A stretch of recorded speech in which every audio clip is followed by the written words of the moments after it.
tarde. Aqui é o Nano Fregonese e faz tempo que eu não tinha uma conversa ao vivo, mas como recebi muitas perguntas boas ontem, eu achei que seria interessante a gente abordá-las assim, cara a cara, porque fica mais profundo, fica mais próximo, assim eu consigo explicar um pouquinho melhor algumas questões. Então, assim, sempre que vocês capricham nas perguntas ali, eu sinto aquele gás a mais, né, para buscar as respostas. Então, vamos chegando. Um olá, boa tarde a todo mundo que está chegando.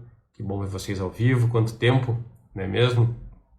E assim, então, isso aqui vai ser algo rápido. Não se preocupem, vocês não vão perder o horário de almoço, tá? Eu também tenho que almoçar em casa, senão a minha esposa me mata. Então vamos tentar ser o mais otimizado possível. Legal, gente?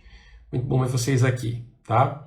Seguinte, eu vi ali as perguntas, uma ficou na minha cabeça e comecei a responder até e falei, cara, eu vou falar sobre isso na live, que é melhor do que eu colocar um monte de texto lá nos stories e de repente gera mais confusão ainda. A pergunta, tá, foi sobre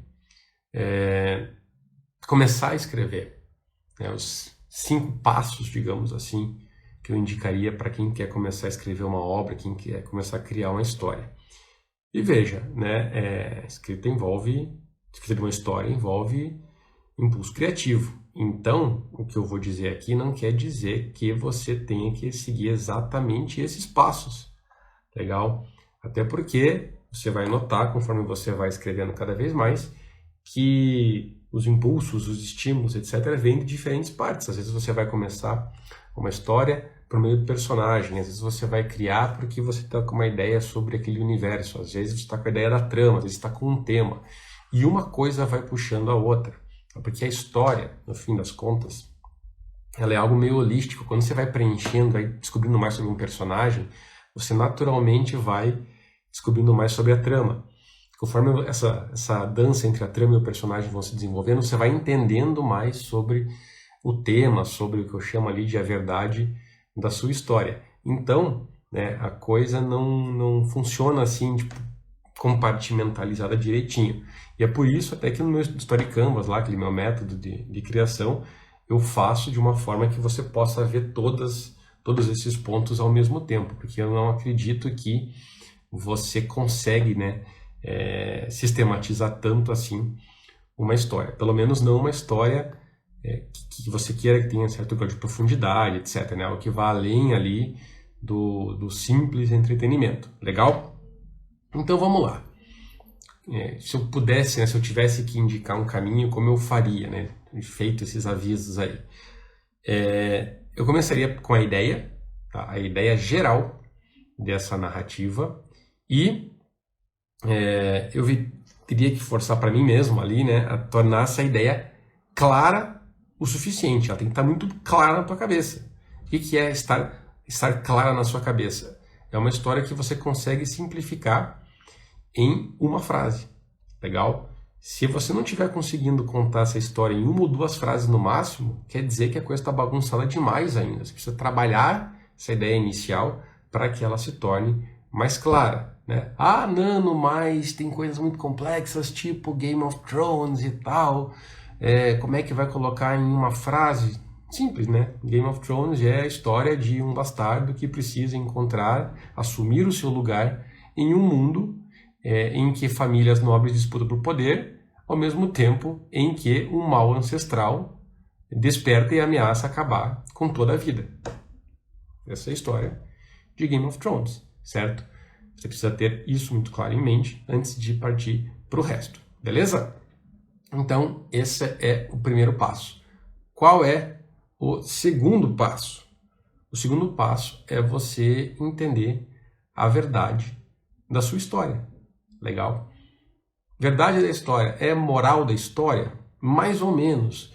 Eu não gosto muito de falar moral porque parece que a verdade da história tem que ser algo positivo, algo bonzinho, algo que sempre vai ensinar uma lição. E não é bem por aí, tá? A verdade da história, ela não deve dizer para o seu leitor, para o seu espectador, enfim, para a pessoa que está do outro lado ali, não deve dizer como ela tem que pensar, se sentir, etc. Mas sim dar a ela algo sobre o que pensar, sentir, etc. Legal? E a verdade não precisa necessariamente ser uma afirmação. Ela pode ser uma pergunta. Às vezes você quer contar uma história porque você tem ali uma grande dúvida e você quer dividir essa dúvida com o mundo, você quer colocar para fora e que as pessoas preencham por si mesmas, certo? Então, por exemplo, uma vez eu dei um curso com o Cláudio Formiga, roteirista, um abraço pro Formiga, e a gente colocou como foco ali para o nosso ensino o Poderoso Chefão, a história do Poderoso Chefão. E a verdade da história do Poderoso Chefão era que uma fruta não cai longe do pé, já que o Michael Corleone acabou se tornando tal como o pai dele, certo? Mas você poderia, em vez de usar isso como uma afirmação, deixar como uma pergunta. Uma fruta cai longe do pé? E aí você joga os argumentos dos dois lados e deixa que as pessoas respondam por si mesmas e cada pessoa vai ter a sua resposta. Beleza? Ó, pessoal comentando aqui, um abraço para todo mundo que fez o curso, aí o Máfia dos Escritores. Tudo bem, mafiosos? Salve! O pessoal deve lembrar bem desses exemplos, né? Então, depois que você tem a sua história clara, tá? E a verdade da sua história, você tem que criar um personagem que vai carregar isso tudo. Ou seja, o personagem será, de certa forma, a encarnação da sua narrativa, da sua história, das questões que você quer colocar. Se você pegasse tudo isso, né, e pudesse dar uma forma humana, seria o seu personagem. Então, o teu personagem vai carregar a história como um todo, o teu protagonista vai carregar a história como um todo. E é por isso que eu digo, né, que você tem que focar em um protagonista. Não adianta fazer história ali com 500 mil protagonistas, tá? Porque aí a trama vai se espalhar por todos os lados. E você tem uma história com uma mensagem, com uma verdade, certo? Então, por isso, um protagonista.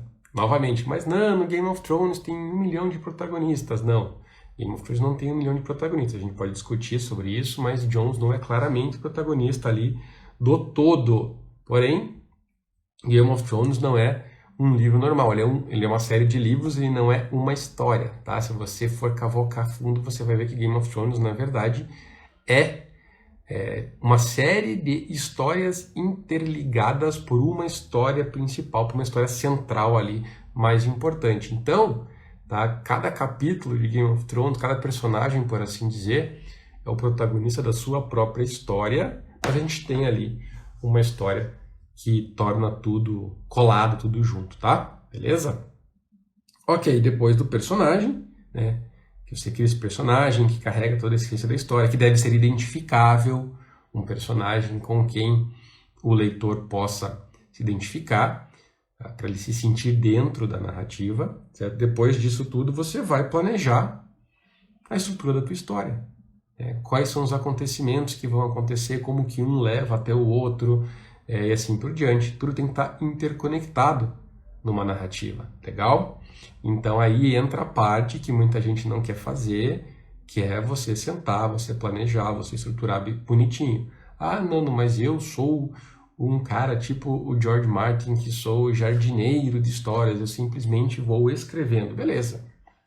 Se você quer simplesmente sentar e escrever, você pode fazer isso, lembrando que mesmo assim as coisas têm que ter uma conexão, uma coisa leva a outra, tá?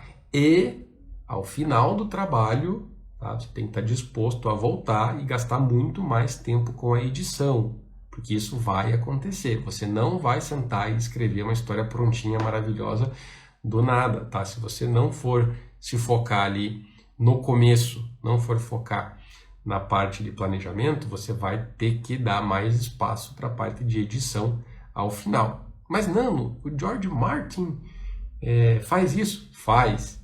E é tão complicado essa parte de edição que ele está até hoje para terminar a porcaria do Game of Thrones e não termina, tá? Então, assim, a minha recomendação é, mesmo que você seja alguém de escrita mais livre, tá? Pelo menos, um mini planejamento para você saber para onde você está indo ali, você tem que fazer. Beleza? E por fim, o que você precisa ter, né? Feito esses 4 passos, você precisa começar a escrever e ter constância, o que vai te levar ao fim da primeira versão. Não é ali, eu sentei e escrevi 5.000 palavras hoje, eu escrevi, né, 100 páginas e tal, em uma sentada só. Tá? Beleza, você vai fazer isso uma vez, depois vai ficar quebrado. O que vai te levar ao final é constância, é um pouquinho de cada vez dentro daquilo que é possível para você, mas um pouquinho de cada vez. É uma página que você consegue por dia? Ótimo, é uma página que você vai fazer. É melhor do que 0 páginas por dia, certo? Esse daí seriam os 5 passos que eu indicaria para quem está completamente aí perdido ou é completamente novo no assunto, certo? Lembrando aquilo que eu falei no começo, de que você também pode aí saltar entre esses passos, vai, volta, onde você vai começar exatamente, eu não sei. Legal?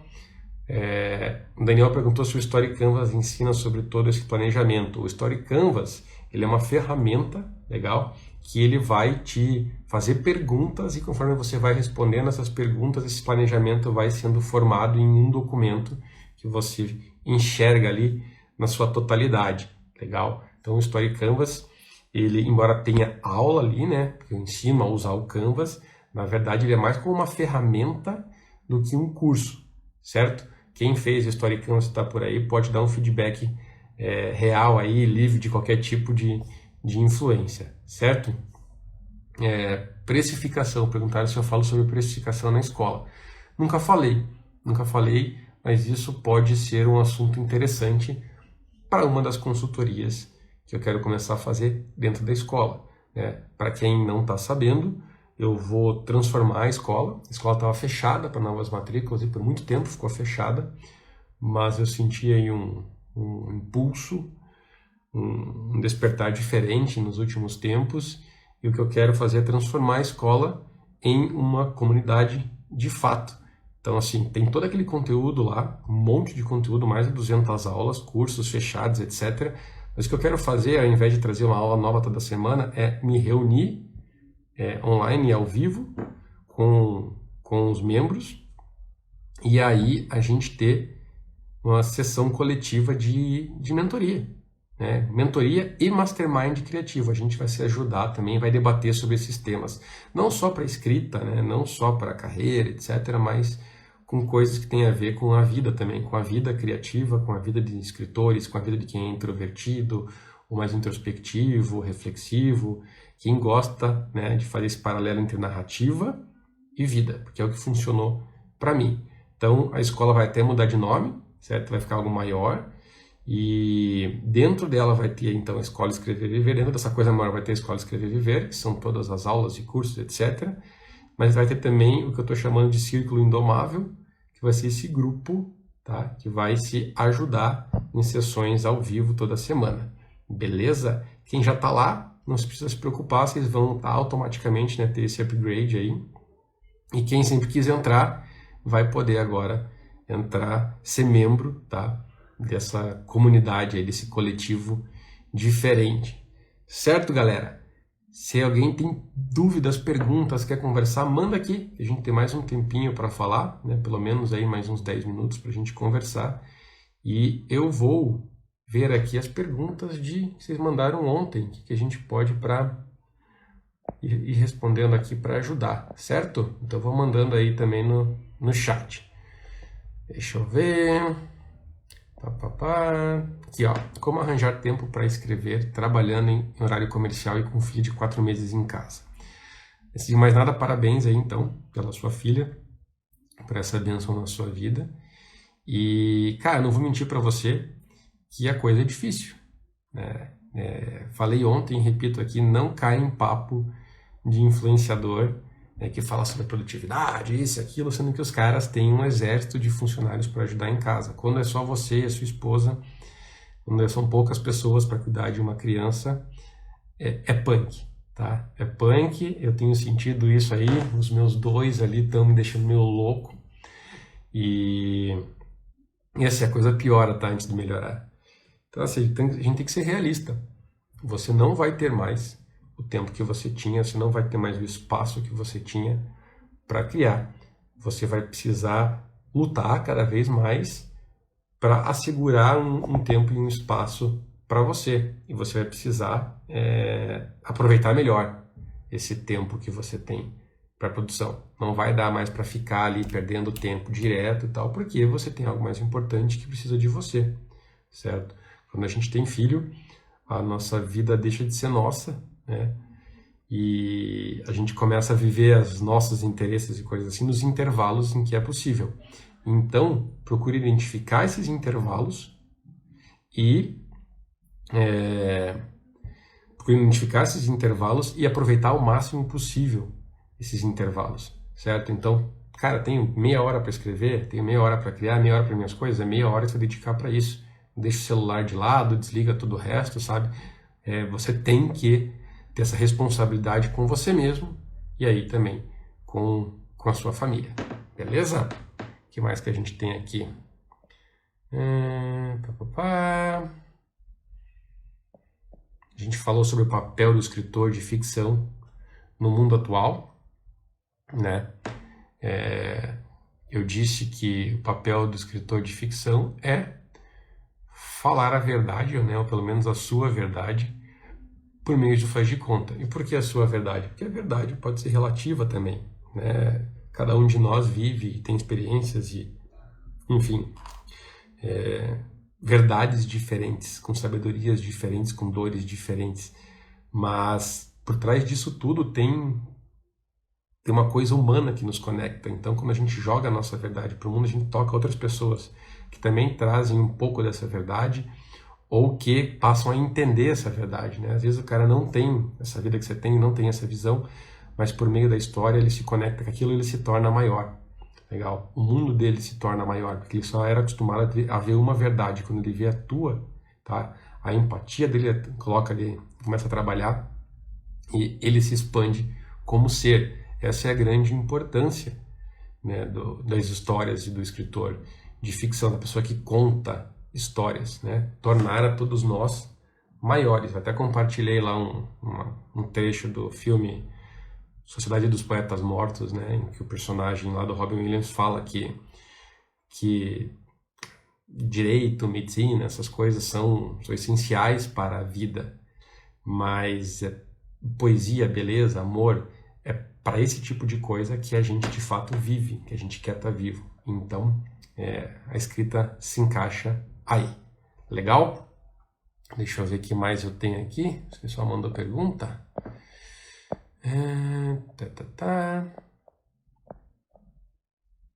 Comecei a escrever um livro aos 17 anos. Depois eu não terminei, embora eu pense que seja por falta de planejamento. Se é melhor abandonar a história? Olha, Brenda, não necessariamente, tá? Eu encontrei gente aí, engraçado, né, que me mandou um feedback do Story Canvas, que estava há mais de 10 anos escrevendo, tentando criar uma história e não conseguia. E depois o Story Canvas criou ali em poucos dias, assim. Então, às vezes, quando você está muito tempo com uma história, ela se torna gigantesca na sua cabeça. E se torna um monstro, né, um Godzilla. E isso vai se dificultando, porque você começa, né, a imaginar, cara, tem que fazer algo perfeito, isso tem que estar perfeito, e a coisa não vai. Então, talvez o que você precise, não seja abandonar a história, mas mudar a forma como você está enxergando essa história. Dar uma relaxada. Tá? Eu gosto de dizer para o pessoal, né, que você está criando uma história, você cria por versões. Então, a primeira versão, ela é sempre uma porcaria. Então, a tua missão é escrever uma primeira versão porcaria, escrever lixo. Depois você vai conseguir trabalhar em cima desse lixo. Se você começar a se cobrar para escrever algo maravilhoso, porque está há 10 anos ali escrevendo isso e tudo mais, você não vai conseguir escrever. Tá? Então, assim, a sua missão é escrever, contar uma história lixo e depois trabalhar em cima dessa história para que ela se torne cada vez menos lixo. Beleza? Pessoal, vocês estão conseguindo me ouvir bem? Tá todo mundo... Eu vi aqui um comentário que falou que estava mudo, então eu fiquei um pouco preocupado. Tá todo mundo me ouvindo bem? Só manda aí um joinha, algum sinal para mim se vocês estão me ouvindo legal, certo? Daniel perguntou como funciona a escola, se tem todos os seus cursos disponíveis. Sou seguidor novo e tal. Beleza. Vamos lá, Daniel. Então, seja bem-vindo aqui, antes de mais nada, né? Que bom ter você com a gente. A escola, ela tá fechada, mas vai abrir em breve, tá, galera? Vai abrir em breve, então fiquem atentos. Como é que funciona? Funciona como mensalidade. Você paga a mensalidade e fica lá quanto tempo você quiser dentro da escola. Você vai ficar dentro dela como membro, né, sem pagar nenhuma taxa. Na hora que você quiser sair, não tem problema, tá? Você fica com a gente se você quer. Lá dentro tem todos os meus cursos, todas as minhas aulas, tem o Story Canvas, tem ferramenta, tem lives, tem vídeos de apoio, tem mais de 200 aulas, certo? Que estão disponíveis para você. E aí, o que vem de novo é que, além das aulas, você vai poder participar dessas sessões ao vivo daqui para frente. Legal? Mas é importante deixar muito claro, certo, que essa evolução da escola, né, que eu estou criando ali, ela não é apenas para escrita, para escritores. Legal? Se você busca apenas algo muito estruturado, assim, ter respostas prontas, etc., talvez, né, valha mais a pena para você ter um meu curso fechado. Essa comunidade que eu estou criando é para quem leva a narrativa também para a vida. Você vai aprender sobre contar histórias, sobre escrita, etc. Mas vai aprender isso porque isso é importante para você também criar a vida que você deseja ter. Então a gente conecta ali storytelling e vida, tá? É indissociável uma coisa da outra. Então assim, a gente vai ter conversas sobre questões que não imediatamente têm a ver com escrita, mas que tem a ver com vida. Como foi essa pergunta que eu respondi agora há pouco aí sobre o papel do escritor, o papel do contador de histórias, certo? Vamos ver então se tem mais alguma pergunta aqui para a gente aproveitar esses últimos minutinhos, certo?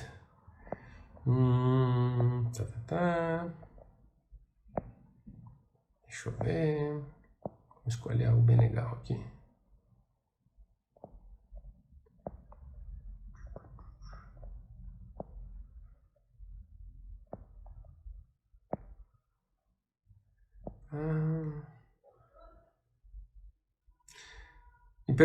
Lembrei que eu até tinha falado aqui, que ia comentar.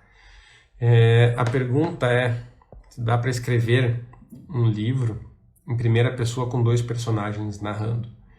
E eu disse que sim, você pode fazer isso. Aí veio uma dúvida ali no inbox sobre, mas Nano, você não falou que tem que ser só um protagonista? Como é que eu vou, né, narrar em primeira pessoa e pulando de um para outro? Não seriam 2 protagonistas? Não. Veja, gente, protagonista e ponto de vista são coisas diferentes, certo? Quando você narra um livro em primeira pessoa, é ali a pessoa falando eu isso, eu aquilo pelo ponto de vista dela. Aí você pode interromper e pular para outro capítulo em que é outra pessoa narrando, tá? Em primeira pessoa, e não necessariamente precisa ser o protagonista, tá? Veja, o Sherlock Holmes, as histórias de Sherlock Holmes, quem conta a história é o Watson, tá? Em primeira pessoa e dando o ponto de vista dele, mas o protagonista é o Sherlock Holmes, certo? Então veja, o protagonista de uma história, ele deve trazer uma série de elementos de identificação e tudo mais e carregar, né, a principal questão da narrativa, ir atrás do objetivo da narrativa, enfrentar os maiores obstáculos, etc. Certo? Então, atenção aqui que protagonista, personagem principal e personagem que está com o ponto de vista não são necessariamente a mesma coisa, beleza? Muita atenção nisso daí. Então, você pode ter uma história com vários pontos de vista, certo? Isso não quer dizer que você vai ter diversos protagonistas ali.